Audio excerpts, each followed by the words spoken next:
They say he fell from the heavens like a thunderbolt, screaming across the skies of a world that did not yet have a name for fate, a child wrapped in fire, cast down by gods who did not weep.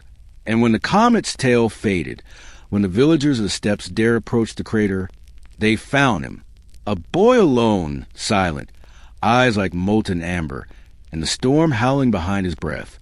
This is where our myth begins.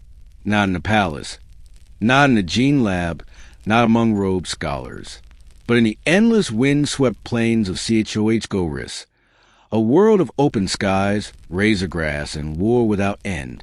And into this primal theater was born the one they would call Jaghatai Khan. But this is no tale of simple origin. This is the story of the storm made flesh, the Primarch who would never kneel, the warlord who disappeared into a labyrinth no man has ever returned from. This is the chronicle of the wild son, the one who never broke, because he was never caught. And by the end of this, you'll understand why Jaghatai Khan is the one Primarch even the galaxy itself couldn't hold. CHOH-goh-riss was not kind. Its beauty could kill. The skies stretched forever, but death came fast. Its nomadic tribes hunted and slaughtered one another beneath the open stars, riding sleek, two-legged beasts with iron fangs and armor made of bone. Lightning storms cracked the earth open, and warlords painted their banners with blood and ash. Jaghatai was found by the Tall Scar tribe, hunters, swift and lean, who valued speed above all things. They took the child in, not out of mercy, but curiosity, and he grew among them, wordless at first, yet always watching, always listening. By the age of 4, he was riding, not just horses, but hunting beasts no other could tame. At 6, he spoke their language fluently, but said little. At 8, he killed a man who tried to steal his mount, using only a flint knife in his teeth. The tribe whispered that he was touched by the sky gods, or cursed by the storms. Either way, they knew he was not one of them. But Jaggy didn't try to belong. He was not like his brothers, the other Primarchs. He did not crave structure, did not hunger for conquest. From the very beginning, he chased something older, the pulse of the wind, the freedom of the horizon, the clarity of movement. He ran faster than horses, hunted beasts that no spear could pierce, fought with a grace that looked like dancing, all instinct, no hesitation. He believed in the world as it was, not as men tried to cage it. And yet, the world would not leave him be. At 14, the Tall Scar were ambushed by the cruelest of steppe empires, the Palatine, warriors clad in black glass armor, wielding weapons of lightning and fire, sorcerers who drained life with a word. They butchered the Tall Scar in hours, slaughtered the children, took the women, burned the sacred plains. Jaghatai survived. He watched his foster father fall, pierced by a spear of red light. He saw the Palatine captain grin, and then he vanished into the tall grass. 3 nights later, that same Palatine officer awoke in his tent, choking on his own blood. His guards were already dead, and standing over him, drenched in silence and dusk, was the boy with burning eyes. Jaghatai did not speak. He did not roar. He simply cut the man's throat and vanished again into the mist. From that night forward, he became legend, a ghost, a rider, a hunter of tyrants. The tribes whispered his name like a spell. The Sky Hunter, the Windkin, the Ghost Child. He moved between clans like a shadow, offering no allegiance but striking down warlords who trafficked in chains and sorcery. He showed no mercy, but neither did he rule. He would liberate a village, destroy its captors, and disappear before the banners even fell. Some said he was more beast than man, but the truth was simpler and more terrifying. He simply refused to be ruled. Every Primarch was forged to embody something. For Gilliman, it was order. For Dorn, it was loyalty. For Horus, ambition. But Jaghatai, he was born of freedom, untamed, unbowed, incorruptible, not because he was holy, but because he could not be caught. And yet, there was sorrow behind his eyes. Even as he rode, alone, across the wind-blasted plains. He would look to the stars at night, as if remembering something, a half-forgotten dream, a father never known, a purpose whispered in his bones, but never named. The tribes began to gather behind him, not as subjects, but as kin, warriors who followed the way of the sky. No chains, no cities, no lies, just the hunt, the ride, the fight for those who could not fight for themselves. He taught them not to conquer, but to outpace, not to destroy, but to evade, not to worship, but to endure. And still, he grew stronger, taller than any man, with a mind like wind and lightning. His tactics became impossible, his victories absurd. His enemies began to fear the rustle of grass at dusk, the cry of birds at dawn, because if the Khan rode that night, someone would die. But what no one saw, not the tribes, not the tyrants, not even his future brothers, was that Jaghatai was not building an empire. He was preparing for something greater, not with monuments, but with speed, with precision, with philosophy that had no place in thrones or palaces, only in motion. He believed the galaxy would change, that storms were coming, and when they did, only those who could move would survive. He was right, because on the 43rd year of his life, the sky cracked open again, not with lightning, but with gold. A figure descended from the heavens, clad in impossible armor, his voice like thunder and honey, and the Khan, the rider, the ghost, the wind, finally slowed. The emperor of mankind had come to claim his son, and for the first time in decades, Jaghatai Khan stopped riding, but he did not kneel. He did not weep. He simply met the emperor's gaze and asked the question, "Will I still be free?"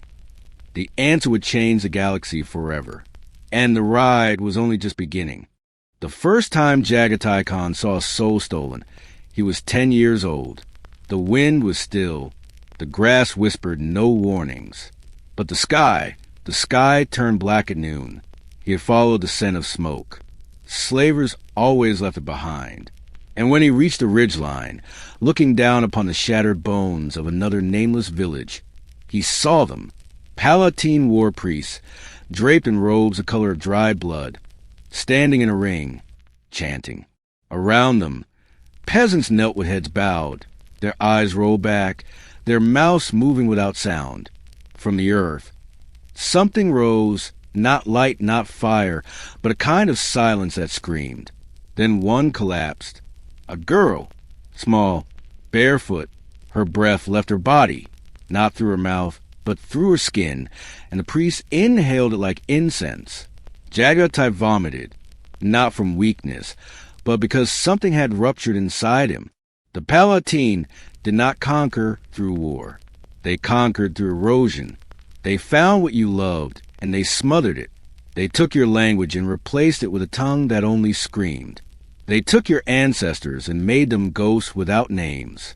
They did not just want obedience. They wanted to erase your memory of resistance. It was not that they ruled through strength.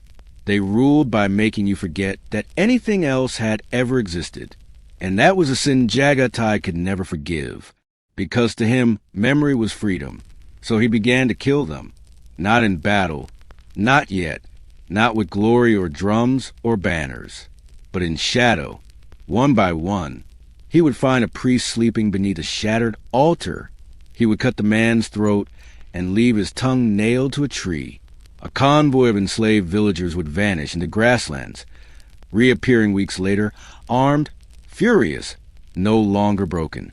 The Palatine called it insurgency, rebellion, barbarism, but it was none of those things. It was the soul remembering what it meant to be untamed. He didn't strike to provoke. He struck to awaken. And slowly, the tribes began to stir, first in whispers, then in war songs. Clans that had not raised arms in a generation began to move. Jaghatai's riders became a wind between them, delivering stolen weapons, messages, symbols carved in bone. He wasn't building an army. He was building a pulse. The Palatine responded with fire. They called down storms. They summoned beasts that walked on too many legs and wore the skins of men. They shattered the bones of villages that had never even seen a Khan. But they misunderstood. You cannot beat a storm into submission. You cannot silence thunder. And you cannot chain what was born for the horizon. Jaghatai Khan had no throne, no capital, no fixed name. But his legend had legs. It moved faster than their messengers, bled deeper than their knives. Children spoke of him not as a man, but as a question. If the ghost rides, why do you still kneel? And the Palatine grew afraid, not of the boy, but of the truth he carried, that obedience was not peace, that fear was not loyalty, that the human soul, when remembered, becomes a weapon no empire can hold. So they hunted him. They offered bounties, laid traps. They even sent one of their greatest, a witch marshal who had never failed to track prey. She found Jaghatai on the edge of a smoking village, blood on his blade, a girl behind him wrapped in a dead man's cloak. The witch spoke in perfect tribal dialect, offered mercy, offered lies, said the war could end, that he could be a king under Palatine banners, that his people could be spared. Jaghatai listened, and then he did something no other rebel had ever done. He asked her a question. When was the last time you stood still? She did not answer. He walked past her, without striking. She turned, hand on her stave, and was already dead. He had moved before the thought had even formed, because speed was not just a weapon. It was his truth. The Palatine wanted the world to be still, predictable, bound. But Jaghatai was motion. He was a refusal to stop. The girl behind him, the one he had saved, would later become a war leader in her own right. She would tell her people that the Khan was not born from vengeance. He was born from clarity. The moment he saw what they were, the moment he understood what the empire meant to a race, he knew some things cannot be saved, only ended. He did not fight the Palatine to win. He fought them to make sure their name would not survive. And when the first obsidian tower fell, shattered by riders screaming across the steppe at dawn, no siege, no warning, the wind carried not a victory cry, but a promise. This land is not yours. This sky was never yours. And the last sound the warlocks heard as their souls were ripped from their bodies was hoofbeats, getting louder. The sky burned red the night the clans knelt, not in submission, but in silence, the kind that follows thunder. Not one man had commanded them, not one banner united their cause. And yet, across the endless plains of CHOH-goh-riss, the tribes stopped killing each other, because the storm had taken form, and its name was Jaghatai Khan. But unity does not grow from speeches. It grows from blood. Jaghatai never sought a throne, never drew maps. He rode, and where he rode, war followed, war that cleansed, not consumed. In the years that followed his first strikes against the Palatine, his legend passed from mouth to mouth like wildfire in dry grass. No one could trace its origin, only its consequence. Entire tribes rode for days to glimpse the man said to speak to the wind. Men who had buried sons by Palatine blades now raised those same blades in his name. Chieftains who once feuded over passion now rode side by side, their old grudges drowned in sheer vengeance. But Jaghatai did not forgive easily. When two rival clans begged to stand beside him, he demanded their chieftain's duel to the death, not as punishment, but as proof that old hate would not ride beside new purpose. The survivor wept, not out of grief, but clarity. The Khan did not demand loyalty. He demanded truth, and truth on the steppe was measured in sacrifice. He showed no mercy to those who collaborated with the empire. Whole clans who had traded their daughters for safety were erased, their banners burned, their names forbidden from song. This was not cruelty. It was purification, because the Palatine had not just ruled the land. They had poisoned it, sunk into its soil like rot, hidden in treaties and superstitions and whispered lies. To unite the steppes, Jaghatai would have to burn what was already dying. but he did not burn for conquest. He never sat on a throne, never claimed dominion over the tribes. Instead, he met each clan at their own fire. He rode to them, not above, but among, and when he spoke, it was not of territory, but of the wind. He told them that unity was not chains, that speed, instinct, and brotherhood could bind more tightly than any empire's law, that a war won together, on horseback, under open sky, meant more than any crown forged in gold. They called him warlord. He corrected them. I am no warlord. I am the rider who does not stop. And still they followed, some out of awe, some out of love, some because they had no one else, but all because he moved like destiny. He built no cities, but from the ashes of raided Palatine forts, he crafted something else, a loose confederation of stepfolk who could strike with one voice and vanish like ghosts.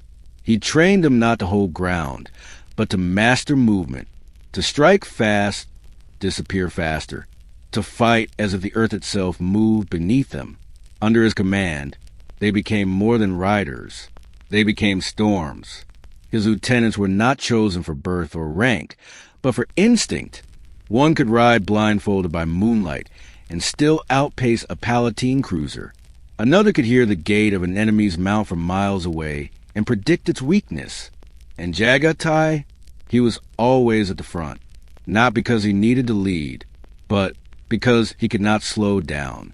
There were nights when even his closest allies lost track of him, only to find days later they had struck deep into enemy territory alone, killing a Palatine officer, freeing slaves, setting their banners ablaze. And when asked why he took such risks, he only said, because no one should wait for justice. But justice, like fire, spreads, and so it did. One by one, the Palatine outposts fell, not in grand sieges, but in whispers and hoofbeats. Their black towers cracked, their sorcerers vanished, their slaves turned knives inward, and when the Empire tried to regroup, there was nothing left to command. The steppe had united, not in name, not in law, but in rhythm, a single heartbeat beneath the endless sky. And Jaghatai Khan, he did not raise monuments. He did not declare victory. He simply looked out over the plains one final time and whispered, "Now we are ready." Ready for what, they asked? He did not answer. He was already riding again, because unity was not the end. It was the beginning, and far above the clouds, something ancient had begun to stir, a presence that watched him, a father cloaked in light. The emperor was coming, but this time the storm would not yield. The steppe had known storms that could strip flesh from bone. It had known winters that buried whole tribes beneath drifts of ice, summers where the horizon shimmered like a mirage, and riders fell dead of thirst in the saddle. But it had never known this. The sky split, not with thunder, not with fire, but with gold. A vessel fell from orbit like a burning shard of heaven. The air itself shuddered. The grass bent as though in reverence, and the tribes who watched from afar clutched their horses in terror. Some whispered of gods, others of demons. Many simply fled, for instinct told them this was not an arrival meant for men. And Jaghatai Khan did not move. He stood alone on a ridge, hair pulled by the wind, cloak snapping around his shoulders. The steppe stretched wide behind him, an ocean of grass and sky, and before him the ship descended, vast and radiant, until the earth shook with its landing. The ramp lowered, and out of that brilliance came a figure, tall, armored in gold so bright it seemed carved from the sun itself. His every step pressed the world into silence. The emperor of mankind, the rider and the god met with no audience but the sky. For a long moment, they simply regarded one another, father and son, creator and created, the storm and the flame. Jaghatai's hand rested near the hilt of his blade, not in threat, but in truth. He would not bow. He would not yield, even here. The emperor broke the silence. He did not command. He offered. He spoke of humanity scattered, broken into fiefdoms and empires, of aliens who ruled over men as cattle, of gods lurking in the shadows, feeding on the weakness of a species that had forgotten itself. He spoke of sons, 20 children, scattered by treachery across the stars, each one made for a purpose, each one a weapon of destiny, and of the 5th Legion, the Khan's Legion, fatherless until now, soldiers waiting for a master. The Emperor promised him command, promised him brotherhood, promised him war on a scale CHOH-goh-riss could never imagine. Jaghatai listened. The wind howled around them, pulling at their cloaks. He said nothing. When the Emperor finished, the Khan asked only one question. Will I still be free?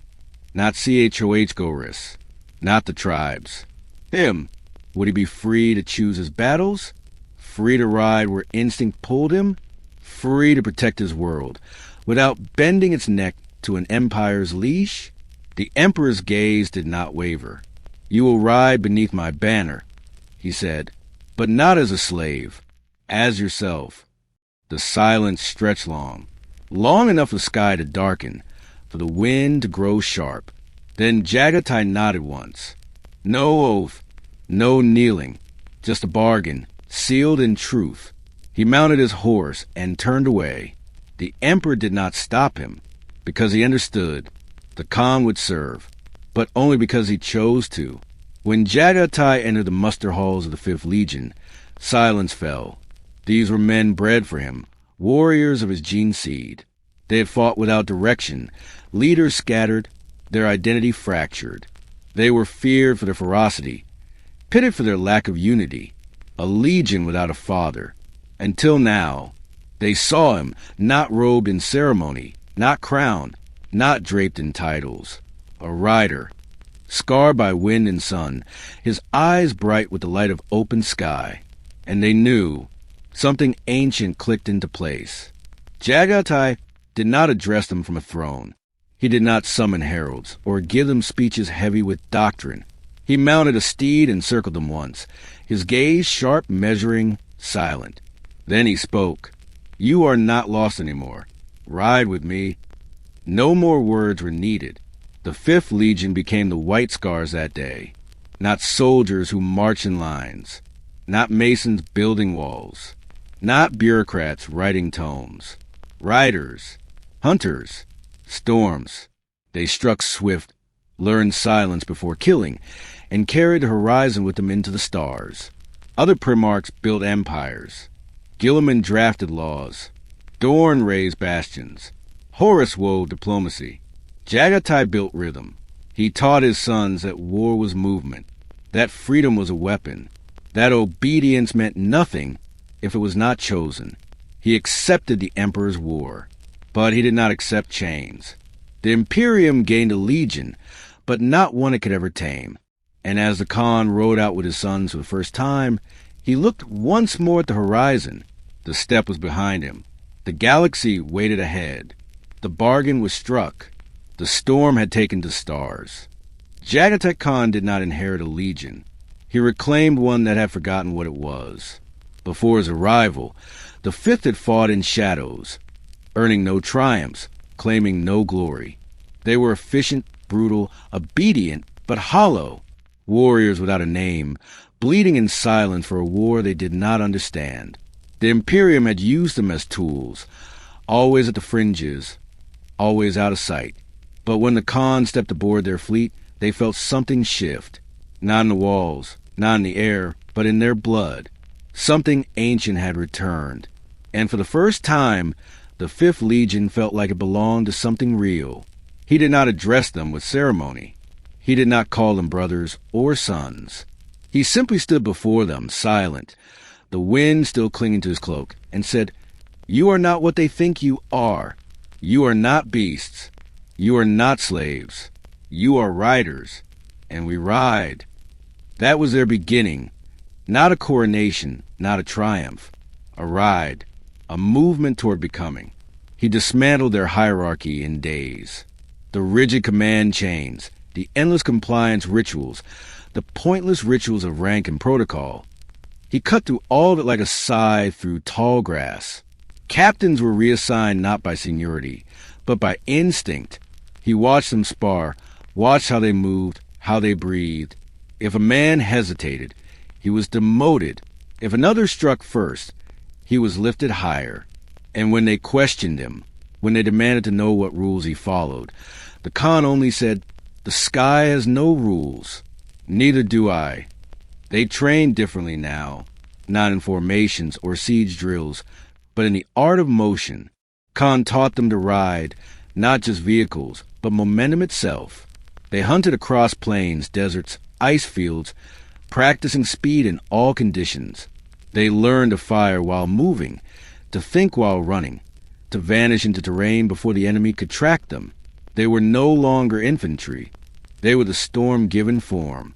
And when they fought, they struck like sudden death, untelegraphed and absolute. But the transformation went deeper than tactics. Jaghatai did not want loyal soldiers.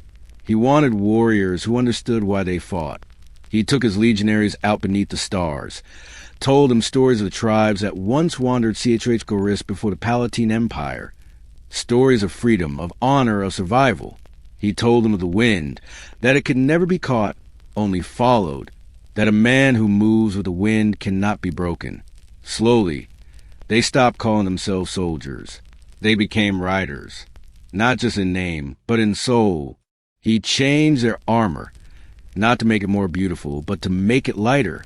Their bikes were redesigned, their vehicles stripped of excess. Weight was death, speed was life. Their very ships were altered, not to withstand sieges, but to strike and vanish. No bastions, no strongholds, no roots. The white scars did not hold territory. They passed through it like a blade. Others called it recklessness. Khan called it clarity. The Immaterium didn't know what to make of them. Generals grumbled about their unpredictability. Administrators despised their refusal to garrison worlds. Gilliman once asked how they expected to govern anything if they never stayed long enough to build. Khan only laughed. "Why would I govern?" he asked. "I'm not here to build cages. I'm here to break them." Some thought him arrogant. Others, a savage. But they never said it twice. The white scars made sure of that. Even among the Primarchs, he stood apart. Dorn distrusted him. Mortarion resented him, and Perturabo dismissed him. But none of them could deny his results. Where other legions became mired in sieges that lasted months, the white scars ended wars in a week. Where others fought in lines, they fought in waves. Where others bled out slowly, they killed quickly and disappeared. It was not art. It was not cruelty. It was war, clean, sharp, decisive. Khan did not care what his brothers thought. He did not join their councils unless summoned. He did not parade with their fleets unless ordered. And when he did appear, it was never for politics. It was to remind them that he was not theirs. He belonged to no doctrine, no empire, no throne. His loyalty was not in writing. It was in motion. He reminded his sons that they served the Imperium only because they had chosen to, that the Emperor's bargain had been made without chains. He said, "We are wolves, not watchdogs. We ride because we choose the road. The moment that choice is taken, we turn back." And they believed him. They would have followed him into the eye of terror itself. And one day they would. But for now, they race across the stars, carving through orc warbands, breaking Eldari enclaves, cutting the heads from petty warlords who still thought themselves kings. Planets were liberated not by occupation, but by fear. The white scars would descend like lightning, and the threat, and leave before the dust settled. They did not plant flags. They left trails. And through it all, the Khan remained unchanged. He still rode alone on occasion, still walked the edges of battlefields in silence, still slept under stars when he could have commanded the finest quarters. He never grew fond of titles, never wore the full regalia his rank allowed. His war was not for pageantry. It was for speed, for truth, for freedom. And though he never spoke of it often, every time he stared out at the void, his thoughts returned to one place, CHOH-goh-riss. His home was never far. He carried it with him, not as burden but compass. The Legion followed that compass across the galaxy, knowing that their way was not safe, not simple, not understood. But it was theirs, and that was all they ever needed. There was a reason they called him Alien, not for his face nor his silence, but for how he refused to fit inside their walls. Jaghatai Khan was not a Primarch who sought belonging. He did not crave the validation of council chambers or the hierarchy of thrones. While others cemented their vision of the Imperium through doctrine, compliance, and chains of command, the Khan's truth was older, feral to some, elegant to others, but always free. The Imperium prized control. It turned warriors into numbers, victories into ledgers, men into tools. And when it looked at the Khan, it saw a flaw in the system, something unpredictable, unfixed, untethered. And yet he obeyed. He fought for the Emperor. He did not rebel. He did not refuse. But he did not submit, either. He followed only on his own terms. To his sons, he taught not just tactics, but philosophy. Never trust stillness, he said. Stillness is what the enemy wants. Movement is what you are. And it wasn't just physical motion he meant. It was thought, instinct, change. The white scars were not meant to last forever in one place. They did not build cities. They did not impose culture. When they liberated worlds, they did not stay. They left them to govern themselves, to rise or fall by their own will. To others, this was negligence. To the Khan, it was respect. Every war he fought, every path he rode, was guided by a single truth. Control is the beginning of decay. Bureaucracy strangles instinct. Dogma turns wisdom into chains. The Khan's Legion became a reflection of this creed. No rigid structure. No centralized command. Captains led independently, responding to conditions as they changed. Each force was like a shard of the larger storm, moving with speed, thinking with freedom. Their victories were not built on brute strength, but on elegance, clarity, and awareness. But this way of war made enemies, not only on the battlefield, but within the halls of the Imperium itself. Dorn disapproved. Perturabo scoffed. Even Guilliman, methodical, reasonable Guilliman, could not understand him. How could a Primarch who refused to write codexes or build bastions be trusted with the fate of worlds? Russ called him a wanderer, a wolf who had never accepted the leash. Mortrion called him indulgent, decadent in his freedom, soft because he refused to teach discipline. They misunderstood. Freedom was not indulgence. It was responsibility. Because to be free meant to carry your choices with no one else to blame, to strike without orders, to bleed without expectation, to lead without promise of reward. The Khan knew that, in time, his way would not survive, that the Imperium would bury his teachings beneath concrete and policy, that future commanders would forget how to feel the wind, how to trust motion over maps.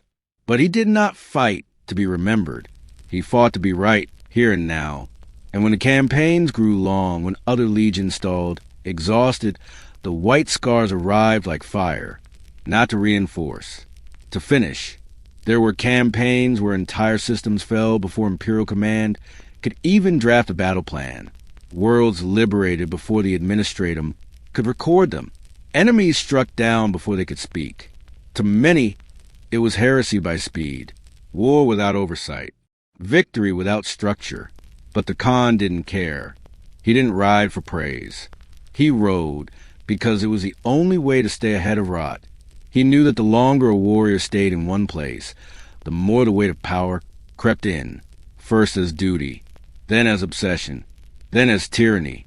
And he had seen tyranny. He had killed it. He had buried it beneath the steps. He would not let it grow in his own soul. Even within his own legion, he warned of it. Captains who grew too fond of command were reassigned. Warriors who sought recognition were left behind. He demanded humility not with words, but by example. He took no title beyond Khan. He sat on no throne, even when offered one. He slept beneath stars even when starships offered warmth. And to his brothers, when questioned, He gave only one answer. I do not follow the road. I follow the wind. But the wind, even for him, could not always be trusted. In his heart, Jaghatai felt it changing. Something was shifting in the stars. The movements of the legions were no longer coordinated. Whispers spread through the fleets. Some of his brothers no longer answered calls. Some answered in ways that chilled the blood. He had always been separate, but now he began to feel something else. Isolated, and the wind, which once whispered clarity, now carried smoke. Doubt, the scent of betrayal. Jaghatai Khan was a rider, yes, but he was not blind. He knew that some roads lead into fire, and some choices once made can never be unmade. Still, he kept moving, because motion, pure instinctive, honest motion, was all that kept him from becoming like them. He had made a promise. To the Emperor, to CHOH-goh-riss, to himself. He would ride, not until victory, not until death, but until the path vanished beneath his feet. And even then, he would not stop. It was said the Khan had no brothers, that he rode too far from their halls, spoke too little in their councils, cared too little for the games they played. But that was a lie whispered by those who could not understand him. The truth was more complicated, and far more dangerous. Jaghatai Khan had brothers. He simply chose them carefully. He saw in Chogoris something most others missed. Beneath the ambition, beneath the charm, beneath the armor and the Emperor's favor, there was motion. Chogoris moved like a leader who had not yet forgotten how to ride. He understood momentum, the need to shift for the war, to feel a battle in the bones before the data told you what to do. And in that, Jaghatai respected him, perhaps even admired him, but he never worshipped him. That was the difference. With Magnus, it was not motion that bound them, but mind. They shared a silent understanding, a refusal to accept that knowledge should be locked behind vaults and shrines. Magnus sought truth in the warp, in power, in mystery. Jaghatai sought it in instinct, in clarity, in the road ahead. Two paths through very different landscapes, yet somehow they recognized each other. When they spoke, which was rare, they spoke like wanderers pausing at the same fire. They knew their ways diverged, but they never clashed. Not then. Others were harder. Dorn, for all his loyalty, could never accept a warrior who refused structure. He watched the white scars like a man watches a wildfire, useful at times, but always a threat. Perturabo hated him. There was no mystery in it. Perturabo built walls. Jaghatai refused to be walled in. The Iron Warrior saw that as weakness, as laziness. He could not comprehend a war won by anything other than overwhelming force. To him, the Khan's way was chaos. But it wasn't. It was elegance, something Perturabo would never understand. Mortarion despised him most of all, perhaps because Jaghatai reminded him of what he had lost. The Lord of Death had once been a rebel, a killer of tyrants, a child of poisoned skies who rose up against chains. And yet now, he clung to order like it was the only thing left to him.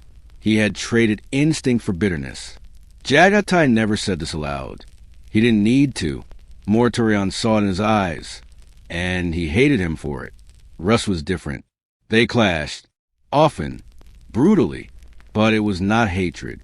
It was something older. Two predators circling, testing, never fully biting down. The wolf and the hawk were never close. But they knew each other, trusted each other in war, if not in silence. There was a primal respect beneath the insults. Jaghatai once said that Russ was a storm that had forgotten where it began. Russ, in turn, called him a coward who ran too fast to face what mattered. But in battle, they fought side by side like twin storms, and neither ever doubted the other's courage. And yet, even among those few he respected, Jaghatai Khan never belonged, because he never tried to. The brotherhood of the Primarch was real, but it was broken from the start. 20 suns thrown across the galaxy like bones across a gaming board, raised by strangers, shaped by war. There was no unity in that, only echoes of it. Still, He watched them closely. He watched Horus rise, watched him gather favor, gather trust, watched him bend the councils to his will with easy charm and steady confidence. And Jaghatai wondered, quietly, if speed had become ambition, if movement had become hunger.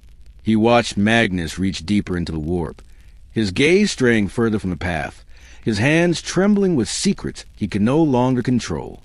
And Jaghatai felt the danger in it, not because he feared knowledge, but because he could feel when a rider had lost the trail. And he watched Mortarion grow colder. The man who once swore to destroy tyrants now followed rules like scripture. He enforced loyalty like a prison warden.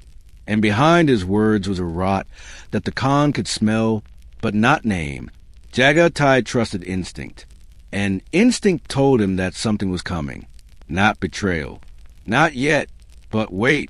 The kind that slows the air, that drags a future down into a storm no rider can escape. He felt the first tremors of it at Ullanor. When the Emperor named Horus War Master, the others cheered or grumbled or plotted. Jaghatai simply watched. He saw the look in Horus's eyes, not triumph, not humility, purpose. And beneath that, something colder, as if Horus had already made a decision the rest hadn't caught up to yet. Later, alone, the Khan stood beneath the stars and asked the wind if it still knew which way to blow. He knew he was not part of their inner circle. He did not care, but he would not be blind.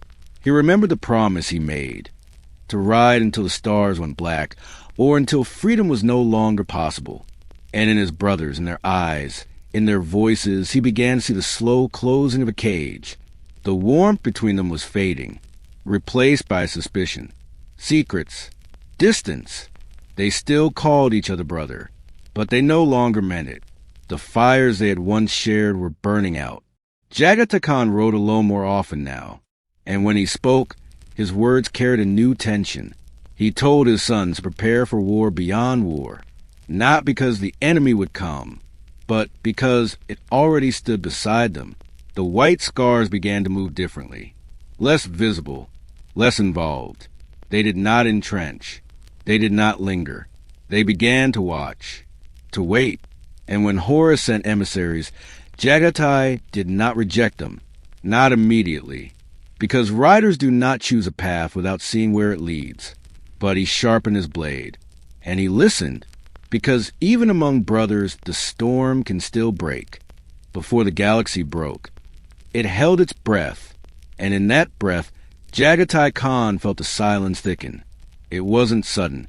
The betrayal didn't come with a roar, but with a whisper, with glances in corridors, with orders delivered too late, or not at all, with requests wrapped in praise, but soaked in poison.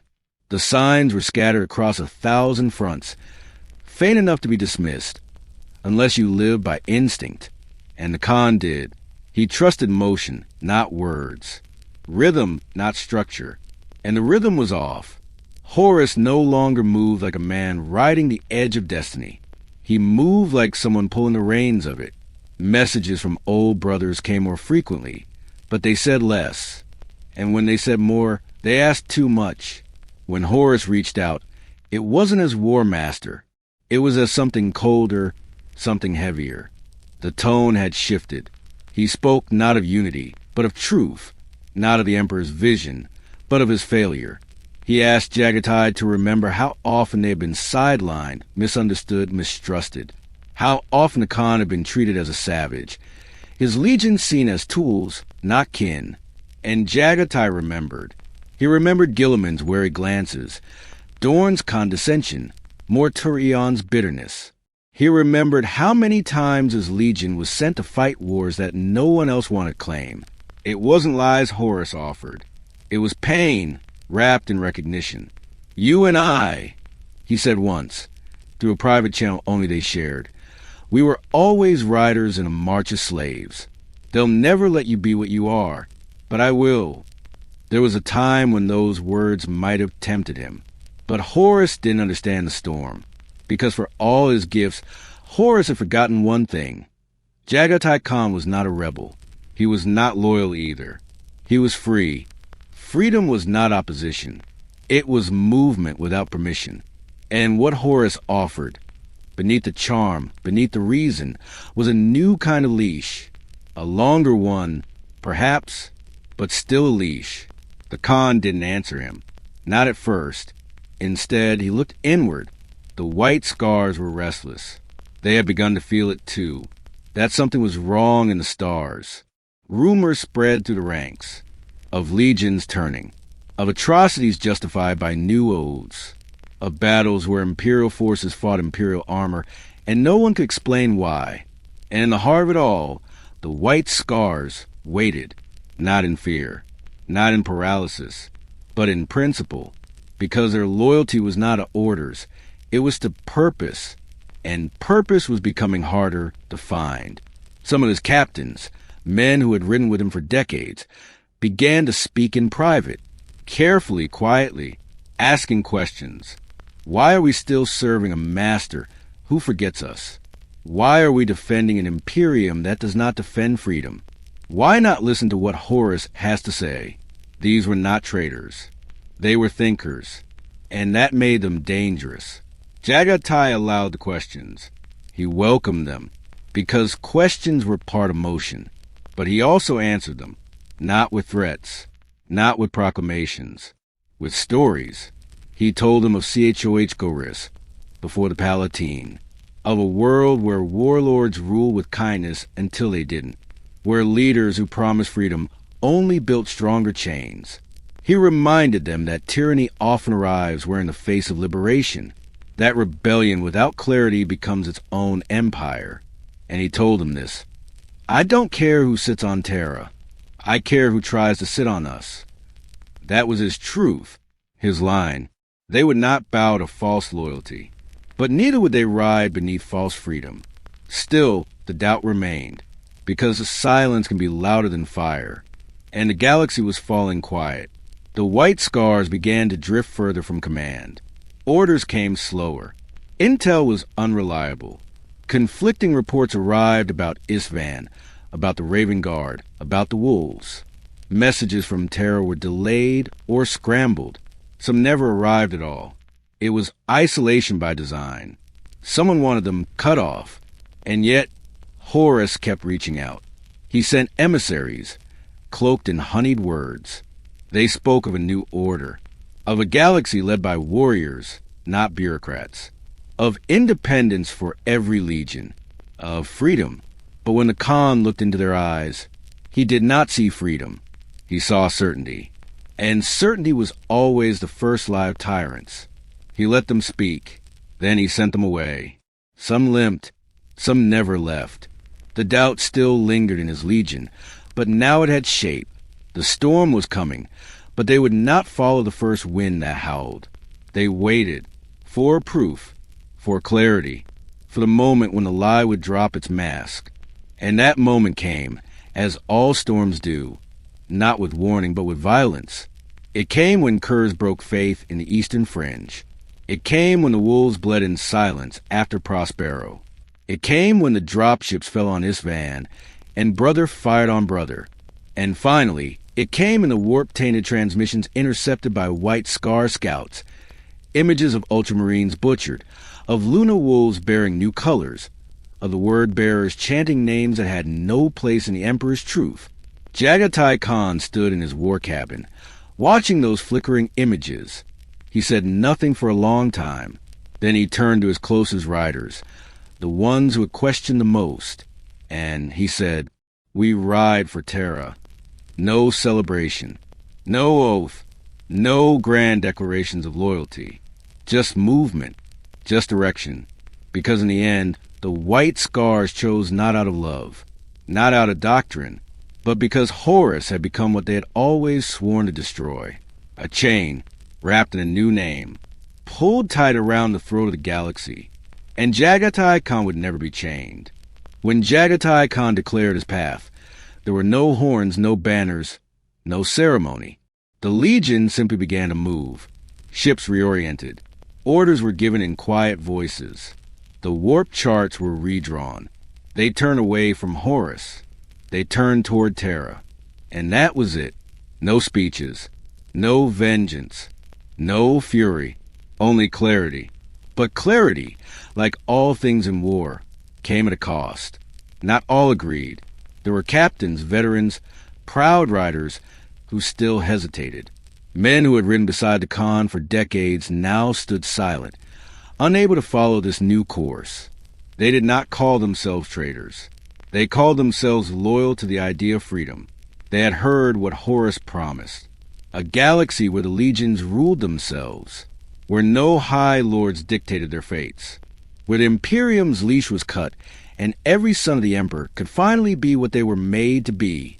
One such warrior was Hasek Khan, once a trusted hand, honored, respected, and now uncertain. He approached Jaghatai beneath the stormlight of a hangar bay, his voice calm, his eyes steady. If we ride to Terra, we ride for a master who never truly saw us. A throne that sent us to die on the edge of every war, but never invited us home. Jaghatai listened, and then, slowly he replied, I do not ride for the throne. Hasek blinked. Then why? The Khan stepped past him, staring out at the stars, his words quiet but sharp.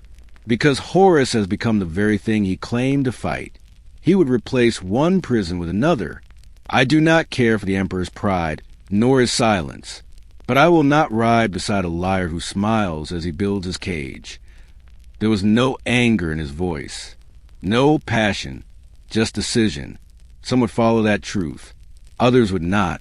In the days that followed, a handful of officers broke away. They did not fight their brothers.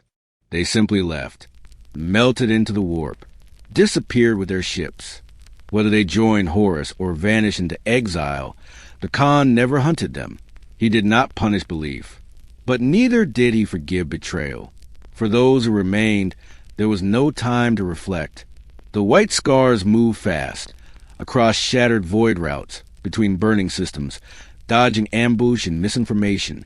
The galaxy had become a maze of lies, and every path was littered with ghosts. Once Imperial ships now bore traitor sigils. Vox traffic was warped, messages laced with whispers that weren't meant to be heard. The warp itself grew hostile, turbulent, thick with something unseen. And yet, the Khan pushed forward. Every detour was chosen with purpose. Every ambush endured without hesitation. When enemies struck from the dark, the white scars did not meet them with walls. They scattered, rode, counterattacked like lightning, then vanished before the void settled. In one engagement, Traitor Iron warriors attempted to trap a white scar squadron at the edge of a dying star. The enemy brought siege ships, expecting a stand. The Khan brought speed. His riders tore through their flanks in silence, striking key engines and Vox arrays, crippling the enemy before they could finish aligning their firing patterns. The white scars didn't stay to count the wreckage. They were gone before the explosions stopped echoing. But speed could not outrun the heresy itself. The deeper they moved, the more the war revealed its face. Jaghatai had once wondered what form betrayal would take. He imagined it would be loud, brutal, fire and oaths and defiance. But it wasn't. It was calm voices giving false orders. It was familiar call signs luring you into crossfire. It was brothers speaking the same language, wearing the same armor, and then opening fire without hate. This was not war. This was corrosion. The worst came at Catalyst, where a detachment of white scars answered a distress signal from supposed loyalists under attack. They arrived to find ships bearing the markings of the Raven Guard, but with their transponders corrupted. And when the scars hailed them, the reply was static and gunfire. That day, the white scars killed warriors they once might have called kin. And when it was over, the Khan ordered a full silence over the fleet. No words, no records. Nothing about what had happened would be written, because what mattered was not grief. What mattered was staying true to the motion, not vengeance, not politics, just a road. Still, the cost grew heavier. White Scar ships began to suffer damage they couldn't repair in time. Supplies ran thin. Reinforcements never came. Messages from Terra were fragmented, sometimes contradictory. It became hard to tell what was real and what was bait. Some legions had already chosen: Lorgar, Fulgrim, Mortarion, Russ, Magnus, all moving, all burning, all bleeding towards something final. The Khan rode between them, not avoiding the fire, but moving faster than its heat. He knew the hour was close. That Terra would soon be more than a symbol. It would be a battlefield. That when he arrived, it would not be in triumph, but in desperation. But still he rode, because his path had already been chosen, not out of loyalty to the Emperor, not out of hatred for Horus, but because when the truth revealed itself, Jaghatai Khan did what no tyrant could ever understand. He chose.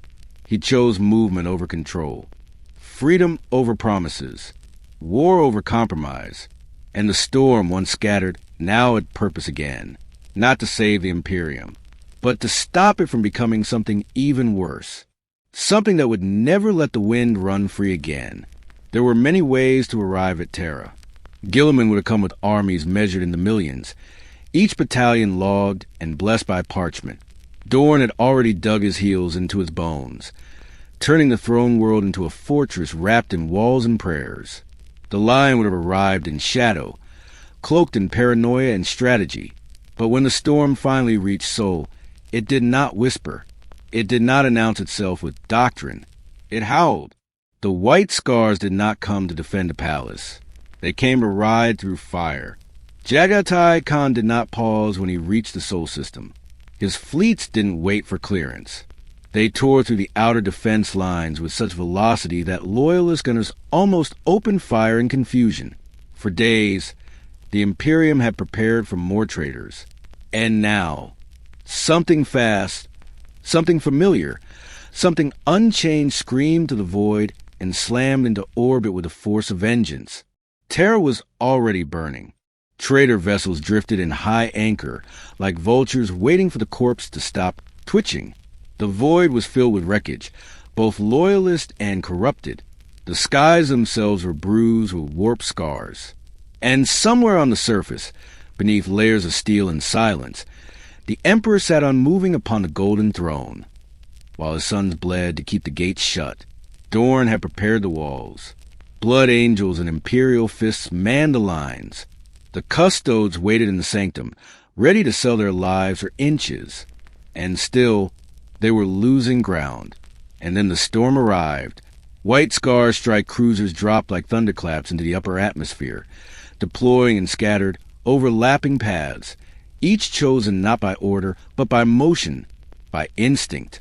The Khan did not wait for meetings. He did not ask for briefs. He found a fight and entered it. Where other legions dug in, the white scars moved. They flowed along the perimeter like lightning across the spine of a dying world. Their bikes howled through rubble-strewn streets, carving gaps in Death Guard formations before those rotting warriors could anchor their siege lines. Their assault ships dropped directly into weak points and burst out again before orbital sensors could track them. They did not hold. They struck, withdrew, struck again, faster, sharper, vanishing before counterfire could respond. Jaghatai Khan himself led the charge through the shattered districts of the Primarch wall. He did not command from afar. He rode the ash-covered streets on his customized hoverbike, jet engines flaring behind him, blade in hand, his presence a streak of fury through the ruined heart of the palace outskirts. When traitor marines turned to meet him, they found only wind and death. He did not give speeches. He did not claim glory. But wherever he passed, the line held. Not because it was fortified, but because the enemy could not catch him. Traitors began to fear his name more than his blade. Word spread to the word-bearers and sons of Horus ranks that the White Khan had returned, that he hunted, and would not stop until their colors were torn from the walls. He was not a general. He was not a Primarch. He was a judgment. There was a moment, in the deepest part of the battle, when Sanguinius himself paused atop the Eternity Gate and saw Jaghatai cutting through traitor lines far below. The angel said nothing. He simply smiled just once, and then took flight toward his own death. For a time, The siege shifted. The traitor advance slowed. The momentum faltered. Not because of numbers, not because of reinforcements, but because the storm moved through their ranks, and they could not find shelter from it. But even the fastest storm meets the wall eventually. Mortarion came. The Death Lord, bloated by corruption, trailing fog and decay, descended into the war zone like a shadow made real. Where the white scars had created movement, Mortarion brought stillness. Where they flowed, he stagnated. It was not a duel of swords. It was a duel of philosophies. The Khan did not meet him immediately. He struck around him, encircled him, cut down his lieutenants, broke his support lines, unraveled his movement. But Mortarion was not like the others. He did not need support. He was the plague that survived fire, the silence that crushed breath. And slowly, steadily, the rot crept toward the walls. Eventually, Jaghatai confronted him. They met not in ceremony, but in violence. A crumbled avenue deep within the Sanctum Imperialis became their arena. Broken statues of long-dead heroes watched as two sons of the Emperor clashed, one wreathed in wind, the other in filth. The Khan struck with precision, speed, clarity. Mortarion countered with endurance, poison, inevitability. Their blades rang like bells that no one wanted to hear. Each movement was a philosophy made steel. Each strike a sentence. Each wound a question. And for a moment, time forgot itself. There are many versions of what happened next. Some say Jaghatai was wounded, cut by the scythe called silence, dragged away by his warriors before the toxins could take him. Others claim he defeated Mortarion, that the Death Lord fled into the warp rather than face a second blow.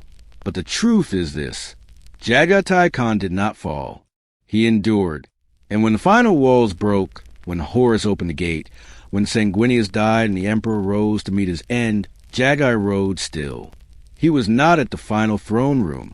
He was not there when the Emperor struck down his favorite son. But his legion bled in every hallway leading to that moment. They held the gaps others could not. They kept the movement alive in a battle that had become suffocating with static and sorrow. And when the dust finally settled, when the traitors had fled or died, and the Emperor was entombed upon a throne that would never let him leave again, Jaghatai stood in the wind outside. He said nothing. He did not cry. He simply looked up at the sky, now blackened by war, and whispered to himself, "We were too slow." Then he turned, mounted his craft, and rode into the dying light. The war was over, but the galaxy didn't feel saved. Terra still burned. The Emperor no longer spoke. The halls of the Immaterium, once loud with ambition, echoed with silence. The victory had been bought with blood and silence and the death of something unseen. But Jaghatai Khan did not remain to mourn it. He never lingered. As others argued in the ruins about power, about reconstruction, about how to shape the Imperium in the Emperor's absence, the Khan was already moving. The walls of Terra had felt like a coffin. The whispers of bureaucracy, the return of control, the slow suffocation of what had nearly been lost, all of it stank of stagnation. So he left, not out of exile, out of necessity. While the other Primarchs debated how to preserve what was left, Jaghatai Khan hunted what remained of what shouldn't be. The galaxy had not been cleansed. It had only been paused. The traitors who fled Terra left behind more than corpses. They left echoes, broken oaths, scattered fleets, and dark alliances with things that still hungered in the stars.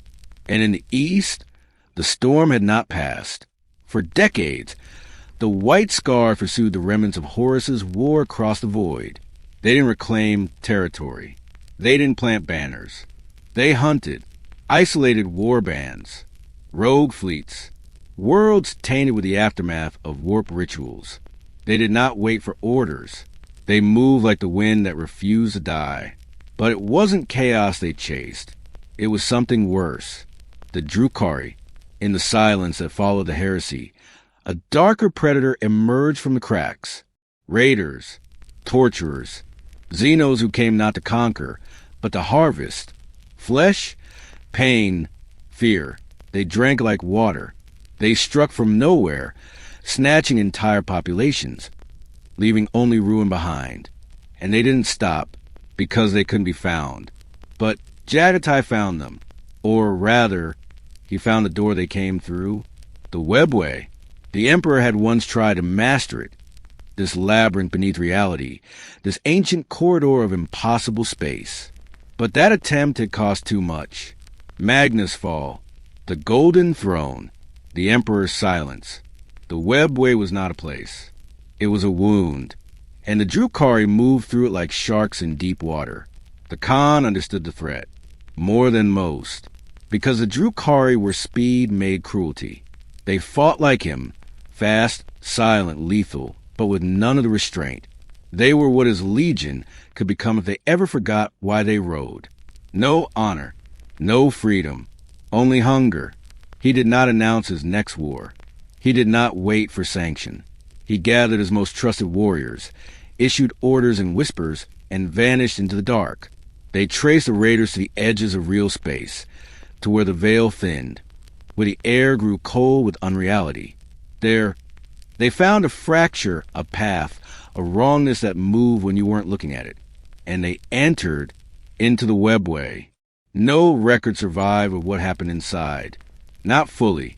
There are fragments, voxel recordings corrupted by static, ritual logs written in languages that no longer exist, visions seen by astropaths who screamed themselves blind, stories of a hunt that went on for years or seconds, of white scars carving through impossible halls, fighting not with speed, but with instinct too fast for time to follow. Some say Jaghatai faced the Drukhari archons themselves, that he struck down one of their high lord with a blow that cracked reality. Others say he was ambushed, taken into the dark, never to return. But those who knew him best never believed he died, because there was no body, no wreckage, no final cry, just silence, and a lingering echo like hoofbeats heard at the edge of hearing, even in places where no sound should be. The white scars returned without him, shattered, changed. They said little, they did less, but in their silence was a kind of reverence, a belief that their Khan still rode, not in real space, not in the warp, but in the Webway, chasing, hunting, guarding something only he had seen. There were reports in later centuries, unconfirmed, dismissed by scholars as apocrypha, a figure, tall, cloaked in silver and dust, seen watching from impossible corners of the battlefield, a shape glimpsed through portals just before they closed. Xeno's raiding parties found already butchered, their ships torn apart by forces unknown, victims rescued, but no trace of who had done it, no mark, no message, only silence and the sense that someone had passed through. Not a ghost, not a god, a rider. And in the depths of the labyrinth beneath reality, there are places the Drukhari will not go, corridors they avoid, passages where even they whisper of a hunter they cannot outrun. They do not name him, but they fear him, because even monsters know what it means to be hunted by something faster than fear. Even shadows remember the storm, and Jaghatai Khan rides still. No tomb bears his name, no monument towers in his honor. The world he called home remembers him in storms, in the wildness of open plains, and in the silence between hoofbeats. Jaghatai Khan vanished without a trace. No final order, no last stand, no body to burn or bury. And yet, in the hearts of his sons, he never left. The white scars did not mourn the way others mourned their fathers. They did not weep. They did not build shrines. They rode, because movement was his memory, and speed his monument. For centuries after the heresy, the Immaterium tried to define him. The scribes of Terra labeled him missing. The Mechanicum whispered of a sacrifice. Some even accused him of desertion, though none who said it aloud survived long. But the truth was older than the records. The truth lived in motion, and the Immaterium, with all its scrolls and statutes, could not follow him into the wind. His legion endured, not as bureaucrats, not as relics of forgotten war, but as echoes of his creed. They refused to become static. They refused to be caged. even as the galaxy calcified around them, shrinking into superstition, bound by ritual, rotting behind golden walls. The white scars remained wild. They fought where others would not. They struck where others stalled. And when the enemy expected a wall, they brought the storm. To serve in the white scars was not to swear to the past. It was to carry a question. What does it mean to be free in a dying empire? That question never left them. It echoed in the way they trained, in the way they refused permanence, in the way they vanished before Imperial Tactica could map their movement. They remain elusive even to allies. Feared by the enemy, misunderstood by command. And that was exactly how the Khan had taught them to survive. Legends spread, not just in Imperium, but beyond, among the Drukhari. There are paths in the Webway they do not travel. Among the traitor war bands, there are names they do not speak. Among the Black Templars, there are prayers invoking the rider who punish the unclean with silence and steel. And in those dark places, in the haunted corners of reality where screams outnumber stars, something still moves. Fast, unseen, unstoppable. Some say the Khan became one with the Webway, neither alive nor dead, a myth of motion too pure to rot. Some say he waits, sword sharpened, watching the galaxy slide further into tyranny, biding his time. Some say he found something deeper, some threat beneath even the Drukhari, and fights a war we'll never see. But all of them agree on one thing. He was never ours to keep, never the Emperor's to command, never the Imperium's to define. He was a storm in the veins of mankind, the last breath of freedom before the door slammed shut, the only son who never forgot what the galaxy cost.